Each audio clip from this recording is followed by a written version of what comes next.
Hello, and yes, you join us for the start of a brand new F1 Manager series as we are taking on a new challenge and we are creating Maserati. In this series, one of the first teams to ever race in Formula 1, we are bringing them back to the grid. So you join us here as we start to set up the series. So we have gone for Maserati, and if you look, we're not going to go for the first setting, which is starting with no money, no facilities. We've done that in the Team Lotus series, so we're going to give ourselves a little bit of a head start to maybe move up the grid a little bit quicker. So we're going to start with $15 million facilities, average facilities, but I have put the car performance to the lower. So we'll still start at the back of the grid, but we should have the money and facilities to move up a little bit quicker.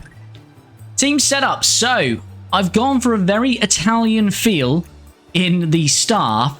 Not necessarily for the drivers, so the community vote was to go for younger drivers, and I'm going for a bit of a random driver pairing because we are going to go for Franco Colapinto in car 1 and Zane Maloney in car 2. So those will be our drivers for the year, and as I say, our staff will be very Italian, and this team is going to be based in Italy, very much like Ferrari, so it will have a very Italian feel to it, as it does, apart from the drivers.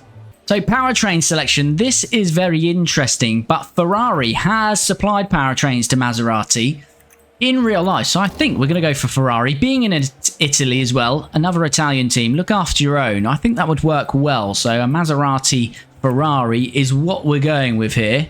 And team branding, so we'll jump in, we'll sort all this out, and then we shall return very shortly. Okay, we haven't got as far as doing the car and the liveries yet because we can't add sponsorship on it until we've agreed our sponsors. But we do have a logo, as you can see here in the background. It's about as best I could achieve. So I've gone for a mix of the classic Maserati logo and a bit of a twist on the newer one and what we see in Formula E. Unfortunately, with the logo editor, you kind of have a background to be able to do things to get these kind of shapes here because you're covering it up with sort of white. So if we didn't have this white background, this kind of shape just wouldn't be possible. So ideally what I was trying to do is just have this black logo here, no background, and Maserati black writing, but it's just impossible to do with the logo editor. So we have to have a bit of a background to make that work. So I've kept with the black, but with a white background, then we've gone with some blue and white. So it's a bit of a mixture of old and new. So not an actual Maserati logo that we've seen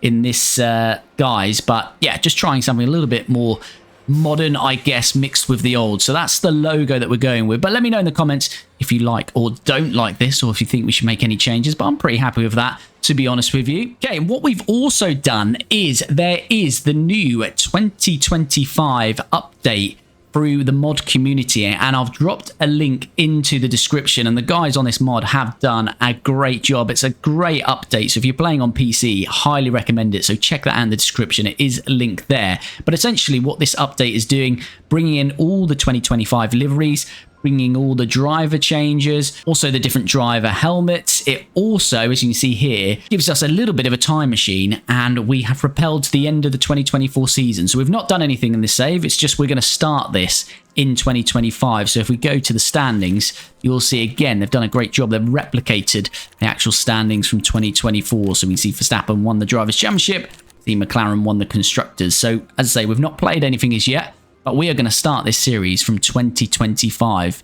I've also, as I say, put all the new liveries in, so we'll have to check that's all working well because we've got some other mods as well. So there might be a few teething issues, but let's continue then into 2025, and we need to head towards securing our sponsors, and then we can make our first livery. Okay, interestingly as well, with this mod that we've added, they have also updated the performance rating. So they've not done anything on Zane Maloney, but they have with Franco Colapinto. So his cornering, braking, and control have all been reduced, but they've highly updated these other stats, especially overtaking. So he's a more well-rounded driver, so that's good for us in this save. Okay, so this will be the season objective. So last year we can ignore because we essentially weren't in the game last year. New season target. So for 2025, this first season, we need to finish at least 9th in the Constructors. Long-term objective is to score points in 50% of races. We've got till 2027 to do that. Now, you'll also know from the community voting that we've done on YouTube, although this mod that you can import does update with the 2025 calendar, we essentially have some of that 2025 calendar, but on the vote,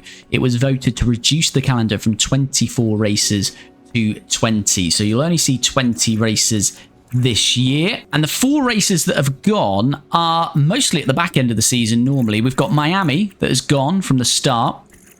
And then we've got Abu Dhabi, Qatar, and Vegas all gone. And we've edited the season to end a little bit differently. So we'll head to Baku, then Singapore. The last 4 races, very different though. We've got Qatar, then Canada, then Mexico, and then we'll finish in Sao Paulo.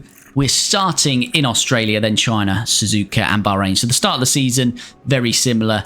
A few changes in the middle, but certainly the end looking very different. Okay, pit crew training, our first ever pit crew training. At the moment, we are looking at a 2.7 second stop, so we've got to reduce that. So we're not letting the crew rest very much in January. A couple of days rest at the end of the month, and most of it is gym training to reduce that pit stop time, so a slight reduction there. We've also put some other things in there in terms of improving attributes. So as you can see, we should get most of these up to close to late 50s. Car release will go into 60s, so a little bit of work to do there. We are lacking on the car building. I'm happy to sacrifice that for the first month. So that's what we're doing in January with the pit crew. Okay, sponsor negotiations. So we've got Apple, Renault, or Rockstar. We obviously wouldn't go with Renault, being a Ferrari-driven car, so powered car, sorry. And Apple looks the best because we're going to get 21 million up front, not as much on engagement, and then 6 million race day. So that is what we'll go for. Right, let's go for that. We've got to select near enough all of those anyway, so we haven't got much choice. So we'll go for those. But that's our sponsorship locked in. So we're going to get 30 million up front, engagement 13 million offer, and then race day up to 23 million offer. Right, and now we can go in and do the livery. So that's what we'll do next, and then I'll be back to show you what the livery and race suits look like for this year. Okay then, this is the livery, the first Maserati Formula 1 car that we've designed, our 2025 Challenger. And this is a look then of what we're going with this year. I quite like it actually. It's not perfect, not exactly what I was trying to pull off, but I do like it. I think it works well with sort of the colour scheme that we're trying to go for. But of course, let me know down below in the comments what you're thinking of this. I used the Cisco logo to create a bit of a pattern on the rear wing. Quite like that. Big fan of my work there. But yeah, let me know what you think in the comments. Do you like this livery? What would you change? Let's say overall, I'm very happy with what we've achieved so far. And there she is again in all her glory, our 2025 Maserati. And race suits, never too bothered about the race suits, but it's in line with the colour scheme that we're going with. Minimal on the sponsors. And unfortunately, Colapinto and Maloney don't have game faces, so they will forever be wearing their helmets. But there they are. You can see a bit of the back of the race suits. We can go into them actually if you want to see them. And there we go, a little bit closer. So we've gone with a bit of a Puma sponsor, Maserati logo. Then we've got a few sponsors on the front, on the sleeves. And then one of our main sponsors, Cisco, or I think our main sponsor, Cisco, on the back. So that is the car as we see in the background and the race suits for 2025. Right, now let's have a look at car analysis because I'm sure this is going to be absolutely disgusting. And there we are. We are 21st and 22nd on the grid. Let us change to have a look at Kick Sauber, who probably are the next car on the grid. So yeah, we're quite a way off them. So let's start our design work. We've got $49 million in the bank. So I'm not sure if that, obviously we started this series on a bit more money rather than the Lotus series you've done, starting on the lowest, which is $2 million. I don't know if that's inflated because we've sort of gone forward in time and skipped the season, but that's plenty of dollars in the bank. We can't do any design work though, because we've had a recent shutdown of the factory, I believe, somewhere. Yeah, a design center fire for 14 days, which was 2 days ago. So that is a bit problematic for our start here because that's going to delay us by 12 days. Here we go then. This is the 2025 roster and it is in line with the real 2025 Formula 1 grid. So as we see, Piastri and Norris in the McLaren, Leclerc and Hamilton Ferrari, Max and Liam Lawson in Red Bull, George Russell and Kimi Antonelli in Mercedes, Lance Stroll and Alonso in the Aston Martin. Alpine have Jack Doohan and Pierre Gasly. Doohan won't be under pressure as much with Colapinto as a reserve driver, because of course Colapinto is now racing for us. Haas have Ollie Behrman and Ocon, RB, Hadjar and Sonoda, Williams, Albon and Carlos Sainz, and Kick Sauber, Hulkenberg and Bortoletto. And as we've seen, Maserati joining the grid with Franco Colapinto, and Sane Maloney. Okay, the design center fire, that's all taken care of now. So we can finally get some designs on this car. And let us go with an underfloor first of all. How long until Australia? 45 days. Do quite a bit of CFD time on this and wind tunnel on the underfloor. Bring that minimum lifespan right down. Right, let's go with that then. One engineer, it's going to be 33 days. So, we have 12 days to manufacture that, potentially. So, let's go with that. $1 million. Right, let's also get a front wing in the works. And let's go 1.5 and we'll go 27 on the wind tunnel. And we'll go a little bit more on the medium speed here. Bring the minimum lifespan down to 2 to 4. Low speed can come up a little bit there. Tire preservation, we do want up a little bit. Let's go with that. One engineer at 1.8. It's going to be 44 days. Let us also go for a rear wing. And we'll split this now evenly with our last two designs. 1.0 CFD, 20 wind tunnel hours. And we will go some DRS.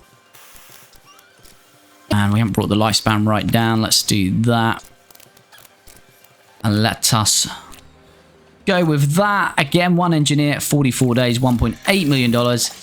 And also let us go for, what else should we do here?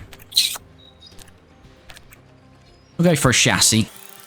Let's go for a chassis. Minimum lifespan right down. And let's put these right up here. There we go. Let's go for that. Again, one engineer, $1 million, 33 days. So 4 sector designs underway, but we're probably not going to get them on the car until the second or third race of the season. So we're probably going to finish this Melbourne Grand Prix, the first race season, dead last. So it's not going to be the most exciting, but hopefully in 2-3 races time, we'll be looking much better. Driver development update, no changes, but that has reminded me that we do want to update our race simulator. We've got plenty of money. So let's upgrade that. Might as well get a team hub underway as well. What else do we need here?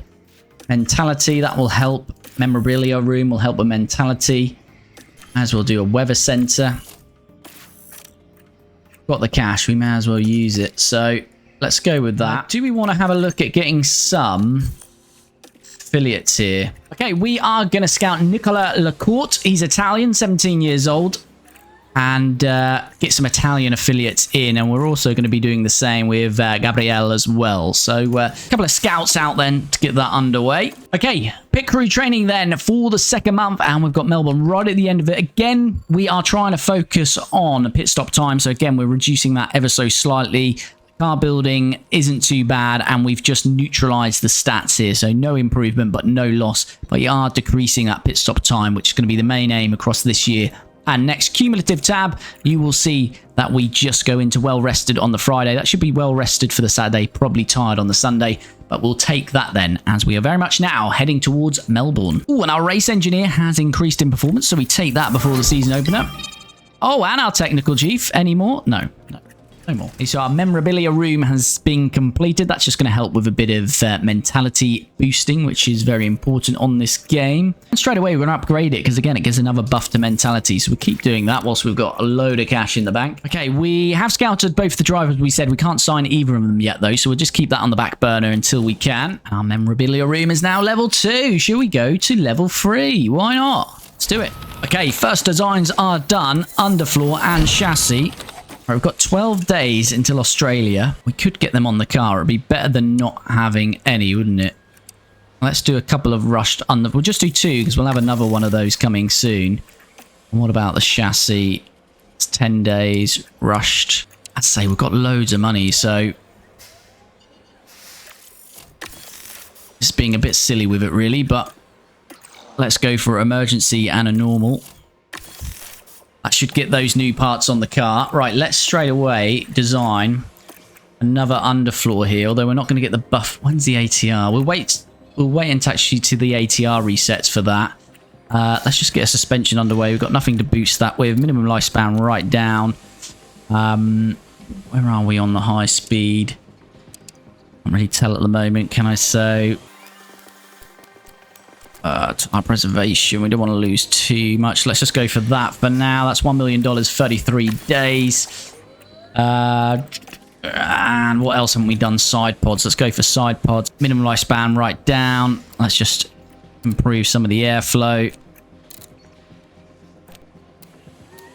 There we go. One engineer, 33 days, another $1 million. So 4 designs underway again, but we're waiting for the ATR to reset and these to complete in 11 days. Then we'll get a new underfloor and front wing underway. Okay, there's an issue between Franco and his race engineer Carlo Cristofori. I'm not sure exactly why they're not getting along, but I know that this can have an impact on driving mentality. Let's try and intervene, see if that makes a difference. Okay, we've got our first sponsor plan of the year, and always the technique here is to look at the effects. So they all have a negative effect, most of these.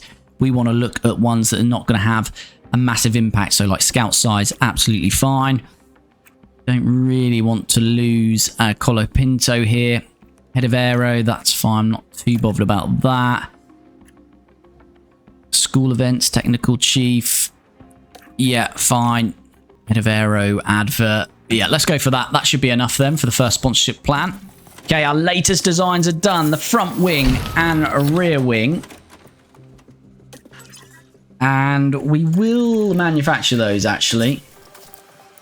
We will manufacture those. And what that'll do now is open up this. But when is the next ATR period? 4 days. So we'll wait until that next ATR period, and then we'll get our next designs underway. I think we've got the other parts to put on our car, though. Yes, the 2 chassis are ready. Let's just see what difference, and the 2 underfloors. Let's just see what difference this makes. Car analysis. Okay, so this is Zane Maloney, hasn't got the upgrades, car 2. Franco Colapinto, car 1, has got the new upgrades, and this is the difference it's making. So in terms of rank on the grid, as you can see, it's not making too much of a difference at all on top speed and DRS effectiveness. We were 21st and 22nd, 9th and 10th. That's the same. Same for low speed and medium speed. However, we have gained on a competitor on high speed. So it should be 20, well, it was 21st, now 19th. And same again on total weight. So not a massive improvement, but it is an improvement with just 2 new parts on the car. So I think if we can get these other parts manufactured pretty quickly, we'll be moving up this grid rather fast. And we can see the difference here in terms of what that's done. So definitely making a good impact though. So let's get those on Zane Maloney's car as well. And our race simulator now to level 4. It's 8 million to get to level 5, so we'll leave that for now. But ideally, we do want to get that to level 5. So if you're relatively new to F1 Manager, if you are trying to improve young driver, whether that's affiliates in your stable or you've actually got 2 young drivers in your team, such as we have in terms of Colapinto and Maloney, then the race simulator is very important. And that's because the facility effects here, weekly development, plus 40%, as you can see. So it's a 40% buff at level 4, and you'll see that goes to 50% when you get to level 5. So if you're developing young drivers, make sure you're focusing on updating this race simulator. And here we go. We've seen a slight improvement. Talking about driver development, Franco Colapinto's gone from 71 on his cornering to 72. So still 78 overall. Let's just have a look at the 2 drivers then, shall we? You do find, and this is what the mod has done, obviously balanced out Franco Colapinto. You do find sometimes the drivers are a little bit imbalanced. So Zane Maloney's, some of his stats, control is in 86, adaptability 65. That's going to be hard to balance out, but we'll look at his development plan shortly. But yeah, Franco Colapinto 72 on cornering. Zane Maloney actually better at 79. Braking, Colapinto is better, 77, 69 for Maloney. Control 80 for Colapinto, as we say, very high for Zane Maloney at 86. Smoothness 77 for Colapinto, 80 for Maloney. And that's a key part for F1 Manager. Again, for those newer players, smoothness is essentially your tyre management. And that is really OP on the game. You've been with us for a while and seen the Team Lotus series. Danny Rick, his rating is not as good as many drivers, and certainly as Fernando Alonso, who we had in Season 3. But his tyre smoothness is so good that he can extend stints, he can attack harder on the tyres.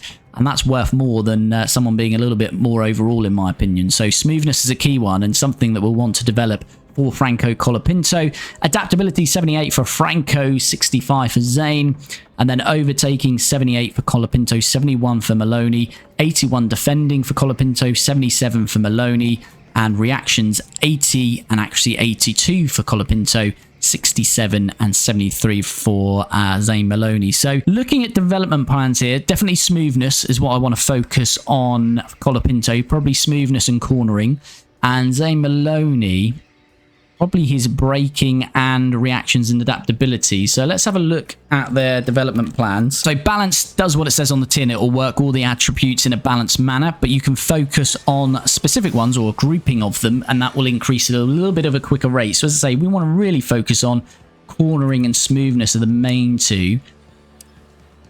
And that pace long runs has got both of those. Yeah, so it will be pace long runs. So that will focus on his cornering and smoothness as well as adaptability and reactions, but mainly these two we're looking to improve. And Zane Maloney then. So what did we say here? Braking, adaptability and reactions. More so the braking is the main one there. Yeah, this one would probably be best for him. Pace short runs, so that will focus on his braking adaptability as well as cornering and accuracy. So we'll put that on for Zane Maloney. And that's going to do us for episode 1, I think. Good start to the series then. We are Maserati, as we've seen. We've got our first 2 drivers for this series, Franco Colapinto and Zane Maloney. We've got our Italian backroom team of our race engineers and also our star, so a very Italian feel.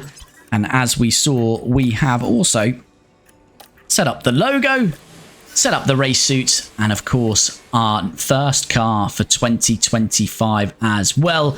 And we've also got underway with our design work then, improving this car. It's going to be a bit of a slog in Australia, but if we look at the circuits to come, I think China's back-to-back, isn't it, as it is in real life? Yeah, and then we've got Suzuka. So hopefully by Suzuka, we've got a much better car. I think Australia and China is going to be a struggle to get out of Q1, but hopefully Suzuka, we might be challenging into Q2. So that is going to bring us to a close in this one, but we are going to drop the second episode, which will be the full race in Australia, the full race weekend. I'm going to drop that very shortly, so you haven't got long to wait. But if you're new around here and you like what you see, please do subscribe to the channel, turn on notifications, and you'll be made aware of when every new Maserati episode drops. And of course, if you're returning and you're not already, please do the same. Please do subscribe to the channel. And if you can all do me a massive favor, like the video. The likes really do help me out. It helps promote this channel and the series to more viewers, which essentially helps me to continue to do this. So please do like the video, and please do get involved down below in the comments. Let me know what you think so far of our drivers, staff. Let me know what you think of the mod that we've implemented or used. As I say, credit goes to the guys down below in the description, so do check that out if you're on PC. And let me know what you think of the livery as well. And we're going to be back very soon with the full race weekend in Australia in this Maserati F1 Manager series.